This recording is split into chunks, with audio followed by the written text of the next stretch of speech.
qu'ils m'ont apporté tout le long de ces moments que nous avons eu à passer ensemble.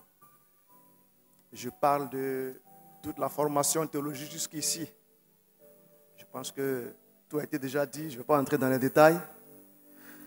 Et je voudrais que le Seigneur réellement vous bénisse au-delà de ce que vous pensez. Que sa bénédiction vous accompagne tout le long de votre vie et que rien ne vous manque, que sa grâce soit toujours avec vous. Sans plus tarder, nous allons passer à l'écoute de la parole de Dieu. Nous allons prendre la Bible dans le livre de Romains. Romains chapitre 12. Romains chapitre 12. On va faire une petite lecture. On va juste partager une pensée ensemble.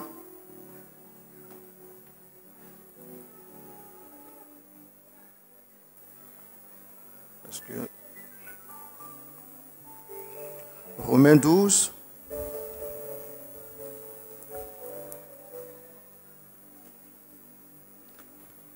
Je ne sais pas si quelqu'un a trouvé. Je veux que quelqu'un fasse une lecture.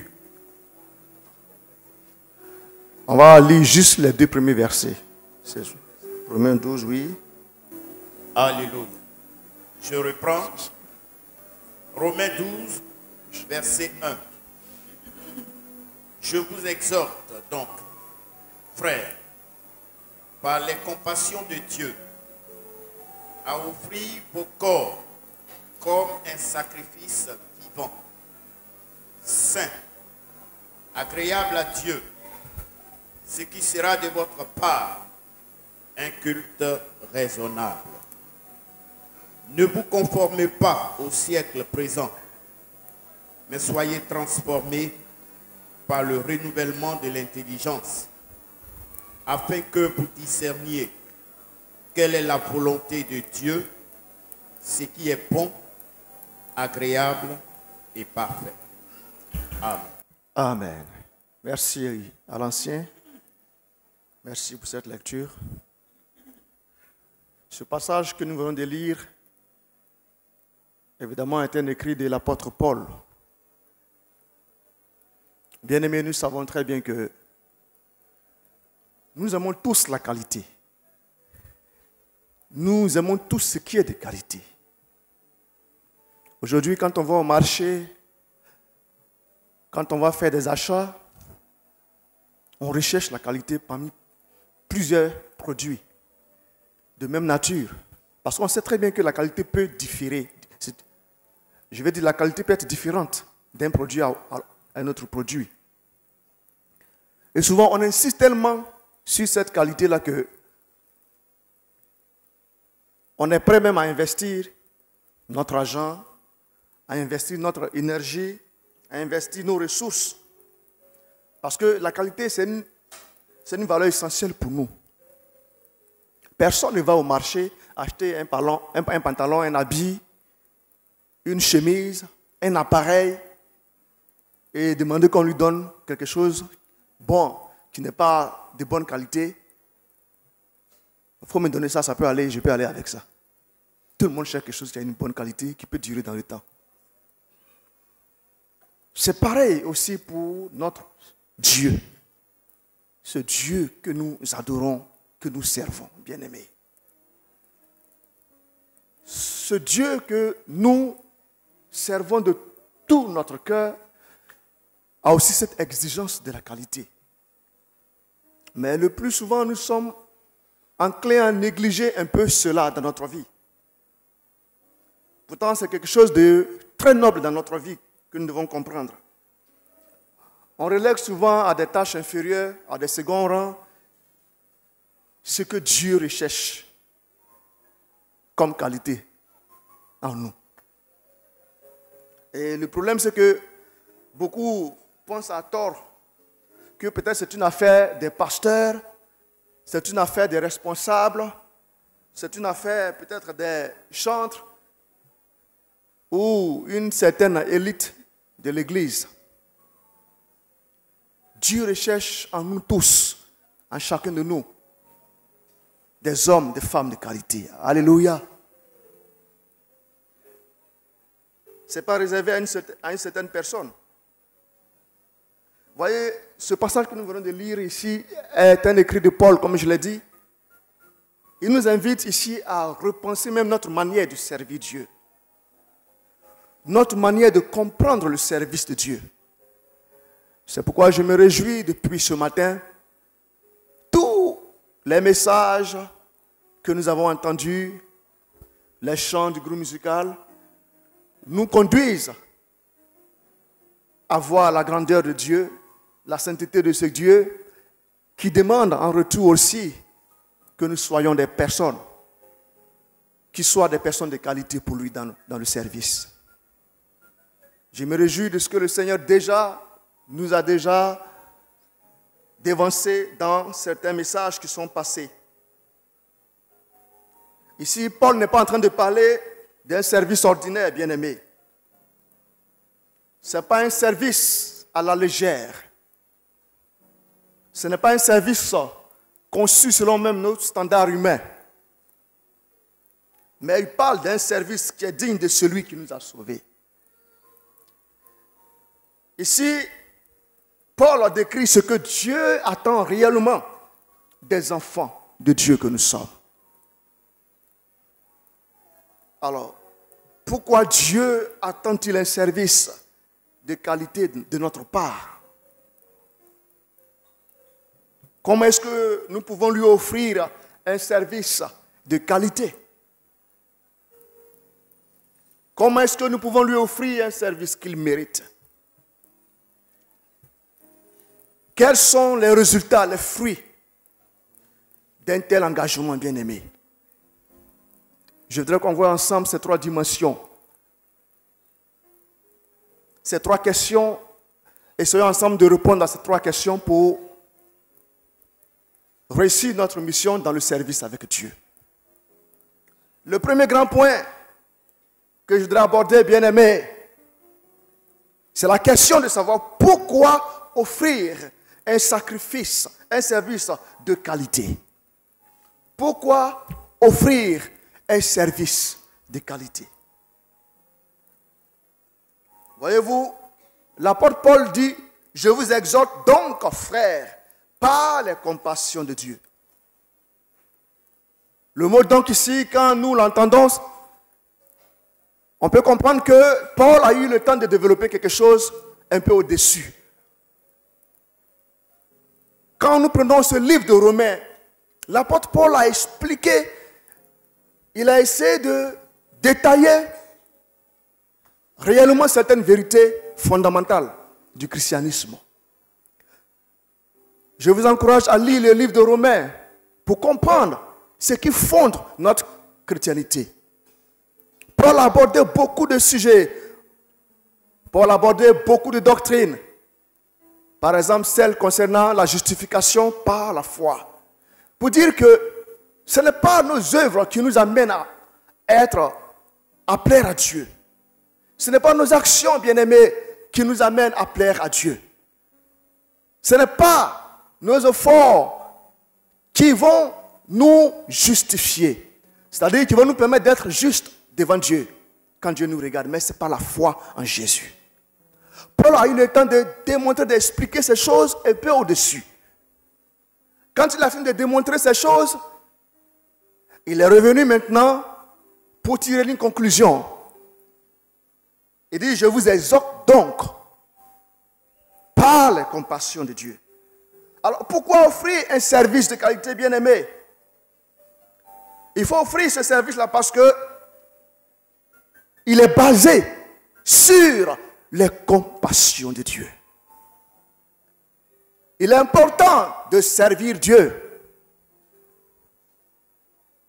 Parce que Dieu, auparavant, ou Dieu a déjà fait quelque chose d'avance pour nous. Dieu nous a témoigné sa gratitude, sa bonté. Il nous a témoigné son amour. Il nous a témoigné de grandes choses. Comme je viens de le dire tout à l'heure, la justification, le fait que nous soyons justes, pas parce que nous avons fait quelque chose de bon, mais nous sommes justes parce que lui-même a voulu que ce soit par notre foi que nous soyons justifiés. Alors, au regard de tout ce que Dieu a fait, Dieu attend forcément quelque chose en retour de nous. Que nous le servions. Donc, notre service doit être basé sur les compassions que Dieu a déjà eues pour nous. C'est ce qui explique le fait que nous devons nous lever pour servir Dieu. Le service de Dieu est très important, bien-aimés. Il ne faut pas rester à l'écart. Chacun de nous peut servir Dieu à son niveau. Paul ne dit pas ici par obligation ou par jugement, par peur de jugement. Il dit par les compassions de Dieu. Autrement dit, Paul veut dire que tout ce qui est vrai service, tout ce qui est service de Dieu véritable doit naître de la révélation de la grâce, c'est-à-dire de ce que Dieu, de la connaissance de ce que Dieu a fait pour toi. Et c'est ce que Dieu a fait pour toi, bien-aimé, qui doit te pousser à te donner entièrement à lui. Il dit, je vous exhorte par les compassions de Dieu. Voyez-vous ici, est-ce qu'il est seulement important de reconnaître la grâce de Dieu? Est-ce que c'est suffisant? Est-ce que face à une miséricorde de Dieu, une telle miséricorde de la part de Dieu, est-ce que nous devons rester sans rien faire, sans réagir? Dieu attend de nous quelque chose de concret. Je voudrais qu'on aborde ici notre deuxième point rapidement. Comment servir avec qualité? C'est vrai que Dieu a fait ces choses pour nous, bien-aimés. Il attend quelque chose en retour, que nous le servions. Mais comment le servir? J'ai dit tout à l'heure que Dieu aime un service de qualité de la même manière que nous aimons les services de qualité. Que ce soit les téléphonies les sociétés de téléphonie comme Orange, MTN. On aime toujours que ces sociétés-là nous donnent des services de qualité. Nous-mêmes, quand on va acheter les choses, on aime acheter les choses de qualité. Dieu veut ça aussi pour nous. Comment est-ce que tu dois servir ce Dieu avec qualité?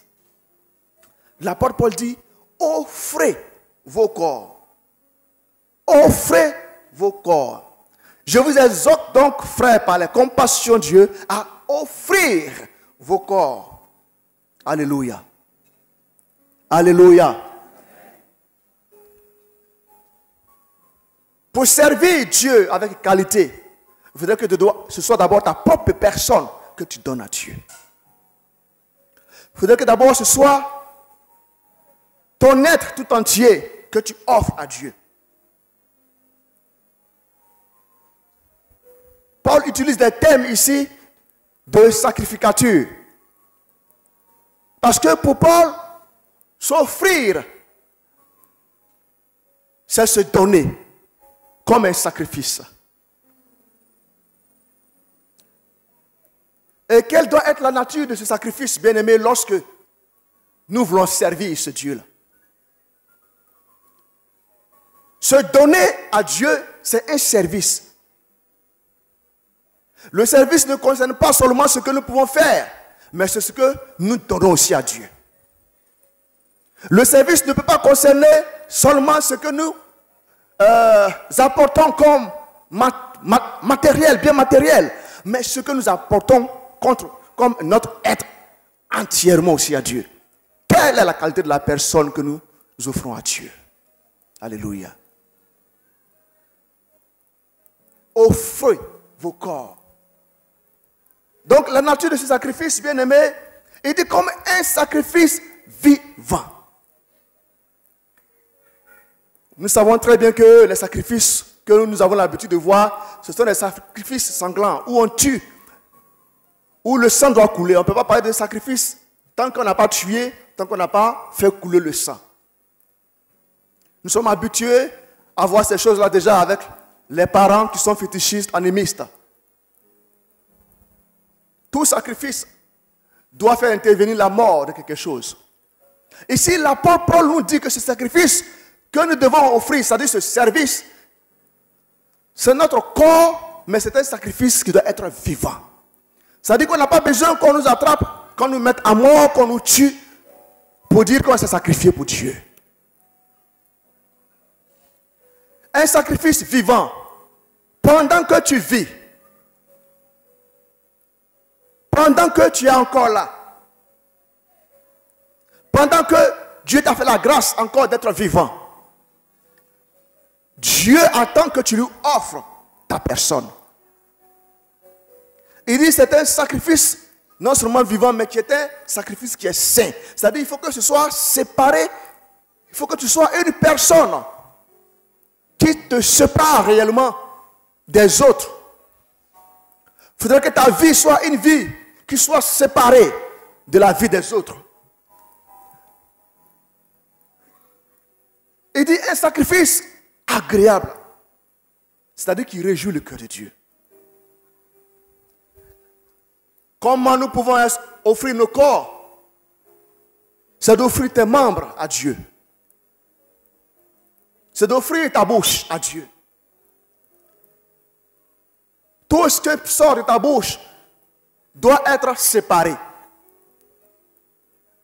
Tout ce qui sort de ta bouche ne doit pas ressembler à ce que les autres qui ne connaissent pas Dieu disent. Un sacrifice vivant.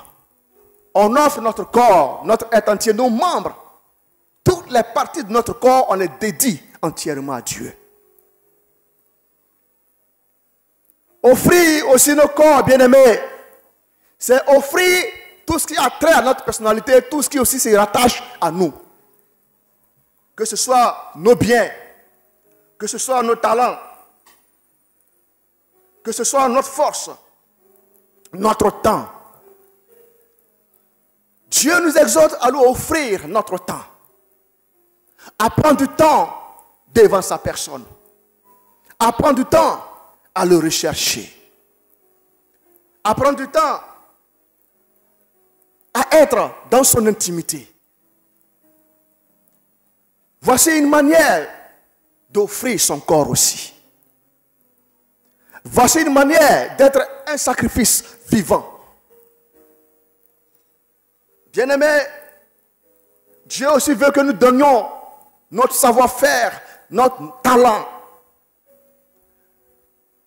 Nous sommes beaucoup passifs, alors que Dieu a mis certaines choses en nous que nous pouvons utiliser pour le servir dans sa maison. C'est ce sacrifice que Dieu demande. Offre-lui ce que tu sais faire. Offre-lui tes talents pour faire avancer son œuvre. Dieu attend que tu offres aussi tes ressources. Bien-aimé, le service de qualité que Dieu attend, ce n'est pas simplement une vie religieuse, c'est-à-dire que quelque chose une chose à laquelle on a habitué, une routine. Non, ce n'est pas ça. C'est un don de ta personne. Dieu veut que tu te donnes entièrement à sa personne. Il ne veut pas seulement peut-être tes paroles, il ne veut pas seulement tes chants, tes louanges, il ne veut pas seulement ça, mais il veut tout ton être entier, ton corps, tes gestes, tes actions, ton quotidien. Dieu veut ça, que tu lui offres ça. Est-ce que quand tu te lèves chaque matin, est-ce que tu dis au Seigneur, je t'offre ma personne tout entière? Est-ce que tu dis au Seigneur, je m'abandonne entièrement à toi? Est-ce que tu dis au Seigneur, me voici Seigneur, fais de moi ce que tu veux, voici ma vie, je te la porte, je te l'abandonne.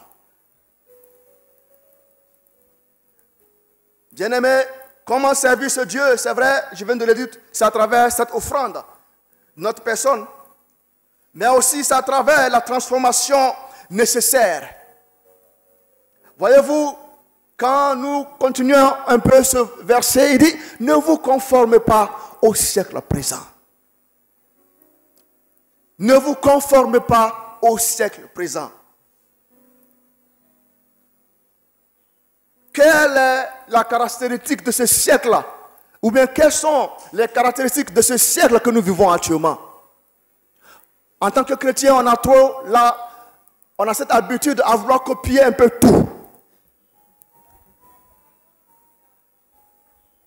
Pour servir Dieu avec qualité, il va falloir qu'on sache ne pas nous conformer au siècle présent. Ce siècle nous présente tellement de choses attrayantes. Ce siècle nous présente tellement de choses qui sont vraiment belles à la vue. Mais c'est des choses qui nous perdent et qui tuent notre foi. Et qui font qu'on ne peut pas réellement apporter ce service de qualité à Dieu. N'oublions pas que quand je parle de service, ça commence d'abord par notre don de soi, comme je l'ai dit. Quelles sont les choses auxquelles tu aimes te conformer? Aujourd'hui, il n'y a plus trop de différence entre le chrétien que nous sommes et celui qui ne connaît pas Dieu. On a tendance à accepter les choses du monde dans l'Église. Ça vient détruire la force qui est en nous. Ça vient anéantir notre foi.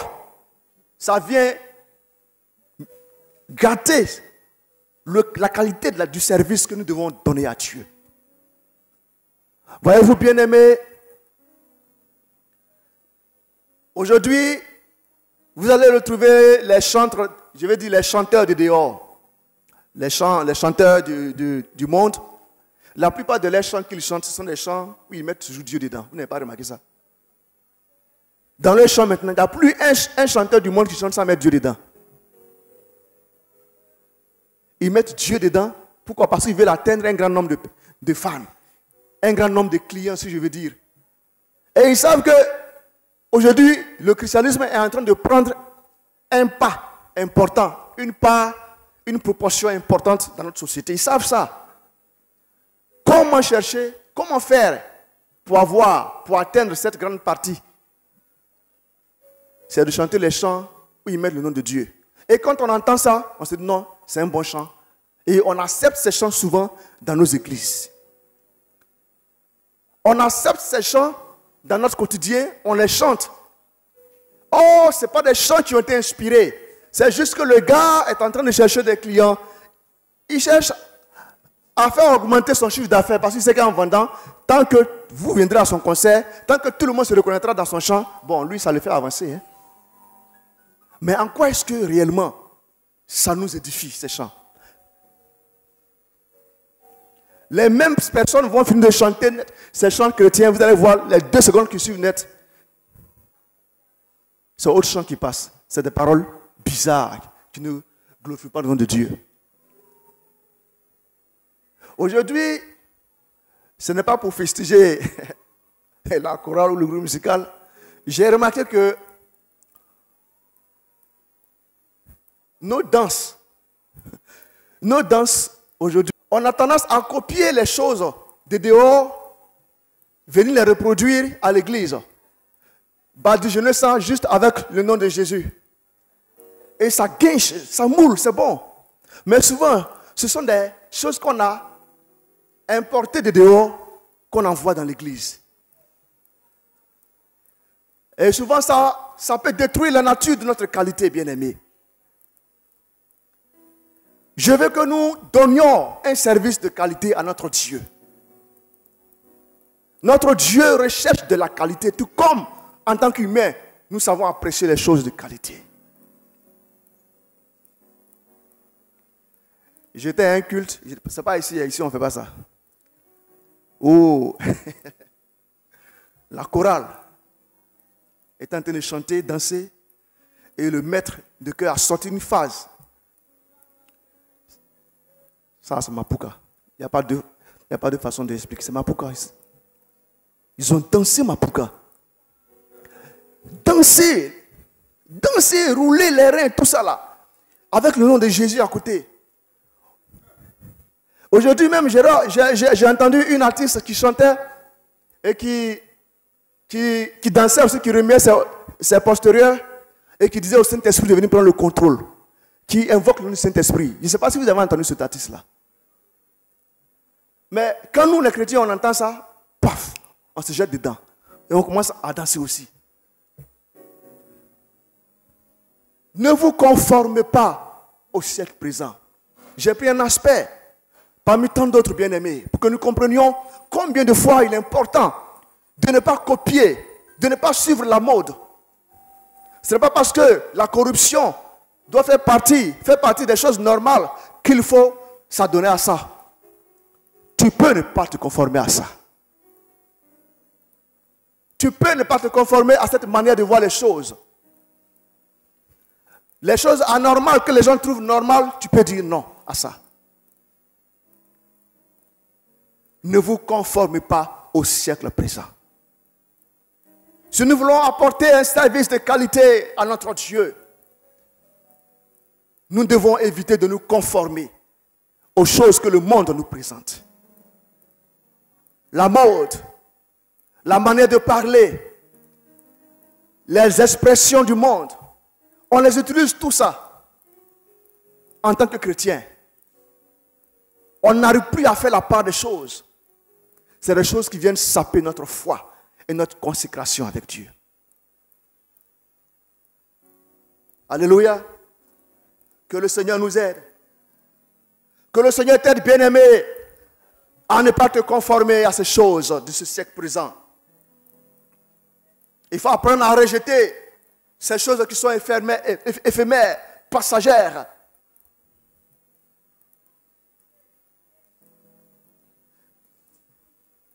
La Bible nous dit que ce service de qualité, bien-aimé, ne se limite pas seulement à ne pas se conformer. Il dit que notre intelligence soit renouvelée. Notre intelligence doit être renouvelée. Oh bien-aimé, en tant que chrétien, il faut qu'on change notre mentalité. Notre façon de voir, même la vie chrétienne doit changer. Aujourd'hui, on a trop tendance à diluer la force de l'évangile. Si Dieu n'agit plus trop dans nos vies, c'est parce qu'on a trop tendance à voir les choses, la vie chrétienne autrement. On voit la vie chrétienne en termes peut-être commercial. Bien-aimés, je voudrais juste nous encourager. Ce n'est pas pour fustiger qui que ce soit. Au contraire, il y a une grâce qui est attachée. Il y a des grandes choses, des grandes bénédictions qui sont attachées à un service de qualité pour Dieu. Nous appartenons à Dieu. Nous ne pouvons pas nous permettre de nous corrompre notre esprit, notre façon de voir les choses, notre façon de parler. On ne peut pas se permettre ça. Parce qu'il y a des résultats, il y a des conséquences qui sont liées à cela, bien-aimé. Que le Seigneur te donne réellement de lui offrir un service de qualité. Ta propre vie, ton propre corps. Si nous avons compris, bien-aimé, cela, si nous avons compris que ça prend de la valeur pour Dieu, je voudrais qu'on aborde le troisième point rapidement. Quand on a fini d'offrir son corps, quand on a fini d'offrir sa personne, quand on a fini d'offrir nos biens, tout ce qui est rattaché à nous, à Dieu, quels sont les fruits qui se rattachent à cela? Quelles sont les conséquences qui s'attachent à cela? C'est ce qui doit nous encourager, bien-aimés, à offrir ce service de qualité à Dieu. On va lire le passage qui dit, je lis, il dit, soyez transformés par le renouvellement de l'intelligence. Je voudrais qu'on puisse vraiment bien écouter cette partie, bien-aimée. Je l'ai souvent lu à plusieurs reprises, mais je n'avais pas encore compris certaines vérités là-dedans. Je voudrais partager ces vérités avec vous ce matin. Il dit, mais soyez transformés par le renouvellement de l'intelligence, afin que vous discerniez quelle est la volonté de Dieu, ce qui est bon, ce qui est agréable, ce qui est parfait. Alléluia. Ce n'est pas pour rien que Dieu nous demande ce service de qualité. C'est parce que Dieu lui-même veut se servir de nous. Il veut nous utiliser. Il veut que nous soyons des instruments importants pour sa vie, pour notre vie. Il veut que nous soyons des instruments de sa gloire. Des instruments pour manifester sa puissance. Alléluia. Il dit, afin que vous discerniez quelle est la volonté de Dieu, ce qui est bon, agréable et parfait. Bien-aimé, je voudrais que tu comprennes que quand tu sers Dieu avec qualité, le Seigneur te donne la possibilité de discerner. Discerner, c'est quoi? C'est percevoir, c'est percer le secret, c'est voir ce que tes yeux ne pouvaient pas voir humainement. C'est voir ce qui est caché derrière le rideau. C'est ouvrir tes yeux pour comprendre, percevoir par l'esprit. Il dit, afin que vous discerniez. Dieu veut que tu comprennes que tes yeux soient ouverts au-delà des yeux que tu as. C'est pourquoi il te demande ce service de qualité. Afin que vous discerniez. Discerniez ce qui est bon. Quelle est la volonté de Dieu? Ce qui est bon. Oui, bien-aimé, Dieu veut que tu discernes ce qui est bon. Il veut que tu discernes sa volonté, dans sa volonté, ce qui est bon. Ce qui est bon dans ta vie. Ce qui est bon pour ta vie. C'est pour nous-mêmes que le Seigneur nous demande de lui offrir notre corps. Afin que nous discernions. C'est-à-dire, ce n'est pas quelqu'un d'autre qui viendra te dire. On a aujourd'hui tendance à attendre que les autres nous disent, nous donnent notre futur. Les autres viennent nous dire à quoi est-ce que nous nous attendons, ou bien quel est le plan de Dieu dans notre vie. Qu'est-ce que Dieu attend de nous? Qu'est-ce que Dieu nous réserve? C'est des questions que nous sommes prêts à poser, à aller partout pour chercher ces réponses. Dieu lui-même, il dit, quand tu t'offres comme un sacrifice vivant, comme un service de qualité, lui-même te donne la capacité, alléluia, de discerner, alléluia. Tu vas discerner ce qui est bon pour toi. Dans la volonté de Dieu, ce qui est bon, bien-aimé, tu sauras que la situation que je suis en train de traverser, ce n'est pas une situation qui doit t'amener à mort, parce que tu t'es posé la question plusieurs fois. Est-ce que je ne vais pas mourir? Est-ce que je ne vais pas? Est-ce que Dieu, dans sa volonté, dans ce qui est bon, lorsque tu évolues dans cette dimension avec lui, tu sauras que ce qui est bon pour ce qu'il veut pour toi, la santé que tu traverses là, le problème que tu traverses, ce n'est pas pour t'amener à la mort, mais c'est pour t'amener à la vie ou glorifier son nom dans ta vie. C'est pourquoi je veux que tu évolues dans le bon avec Dieu. Dans le bon avec Dieu, tu sauras très bien que tu es appelé à être un enfant de Dieu, mis à part sauvé. Tu es appelé à être sauvé. Tu es appelé à hériter un jour le royaume des cieux. Et ça, rien ne peut t'enlever ça. Ça, c'est dans la dimension du bon. Tu connais ce qui est bien. Tu sais ce que le Seigneur veut de bon pour toi. Dans la dimension du bon, bien-aimé, tu sais très bien que Dieu veut que tu te maries et que Dieu ne veut pas que tu restes comme ça et que tu puisses traîner des années en train de pleurnicher. Tu sauras que ce n'est pas la volonté de Dieu pour toi. Il veut que tu te maries. Et c'est dans le bon, dans la dimension du bon que Dieu te permet de comprendre ça. Dans le bon, bien-aimé, tu sauras que Dieu ne veut pas que tu échoues. Que Dieu ne veut pas que tu sois un éternel chômeur. Dans la dimension du bon, tu sauras que Dieu veut du travail pour toi. Et qu'il veut que tu puisses te prendre en charge. Il veut ton bonheur. Ça, c'est dans la dimension du bon. Mais est-ce que Dieu se limite là? Il y a une autre dimension encore de la volonté de Dieu dans laquelle Dieu veut te faire entrer. Il dit, afin que vous discerniez ce qui est bon, ce qui est agréable. Alléluia. Voyez-vous que la volonté de Dieu se situe à plusieurs niveaux. Quand tu as fini le bon, il veut t'amener maintenant à un autre niveau, au niveau de l'agréable. Il dit que tu saches ce qui est agréable, c'est-à-dire ce qui lui fait plaisir. Ce qui fait plaisir à Dieu. Et si ça lui fait plaisir, il va de soi que ça te fasse plaisir.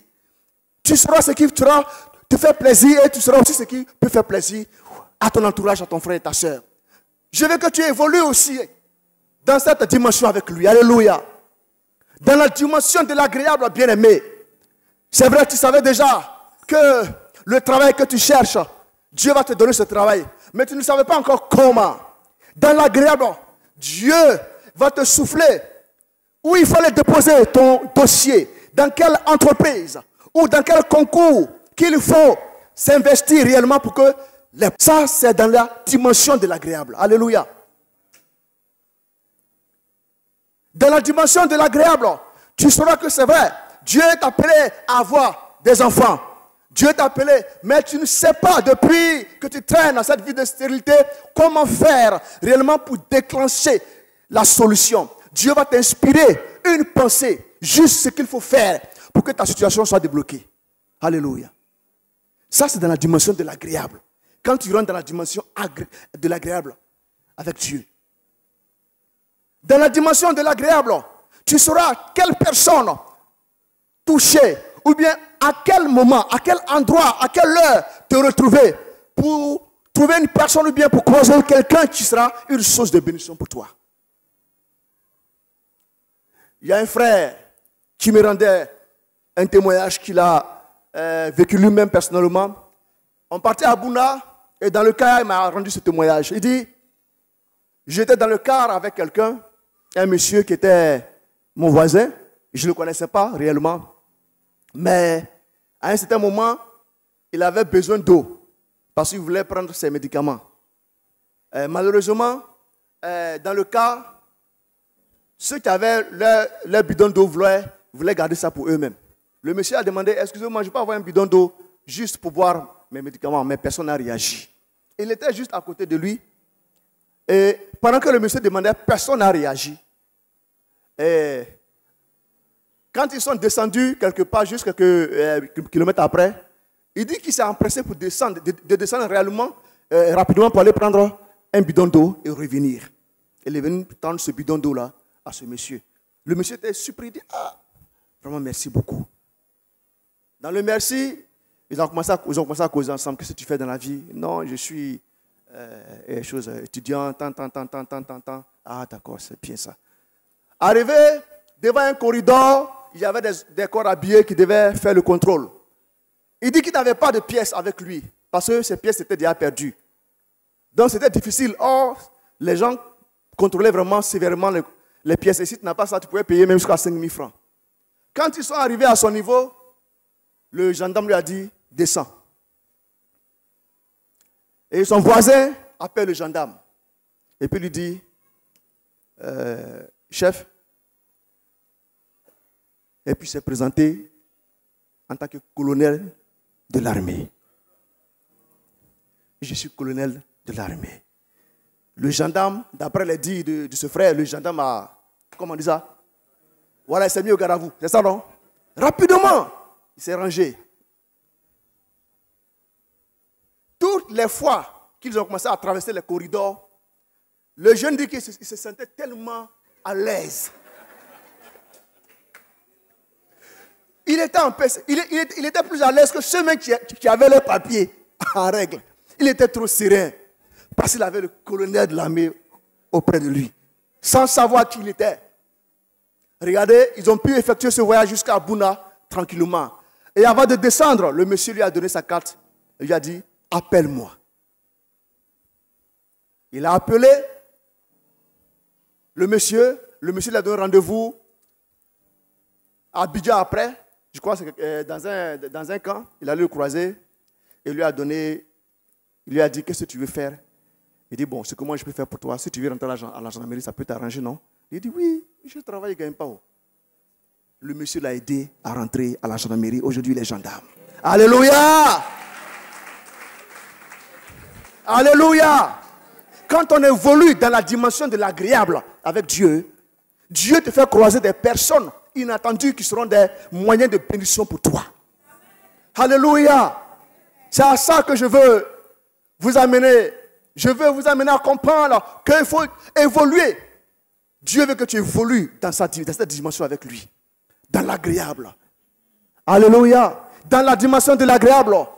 Tu as tellement prié longtemps pour ce sujet. Tu as couru, tu as pleuré, tu es allé dans tous les coins. Mais Dieu va t'inspirer juste la manière de prier. Peut-être que c'est cette manière qui a changé. Dieu va t'inspirer juste une manière de prier. Tu sauras, tu vas percevoir cela, tu vas discerner cette manière-là, il va te donner cela. Et quand tu vas ouvrir la bouche, les cieux vont s'ouvrir pour toi. Je voudrais que nous évoluions dans cette dimension avec notre Dieu. Vous voyez que ce n'est pas quelque chose d'anodin de donner un service de qualité à notre Dieu. Parce qu'il y a des résultats qui sont rattachés à ce service de qualité. Alléluia. Est-ce que tu veux avancer? Tu veux donner ton corps, ton esprit, ton âme? Est-ce que tu veux te donner comme un sacrifice vivant? Est-ce que tu veux offrir un service de qualité à ton Dieu ce matin? Dans quelle dimension tu veux évoluer avec Dieu? Est-ce que tu veux te limiter seulement dans le bon? Comme il a dit, afin que vous discerniez quelle est la volonté de Dieu, ce qui est bon. Ou bien tu veux évoluer dans un autre domaine, dans l'agréable avec Dieu. Dans l'agréable avec Dieu, des songes inattendus t'attendent. Alléluia. Dieu va te surprendre agréablement. Dieu va te surprendre agréablement. Dans l'agréable avec Dieu, ta stérilité va prendre fin. Parce que tu sauras quoi faire. Il va te montrer juste quelque chose que tu dois faire pour que tu puisses débloquer cela. Et c'est lui qui te donne ce discernement.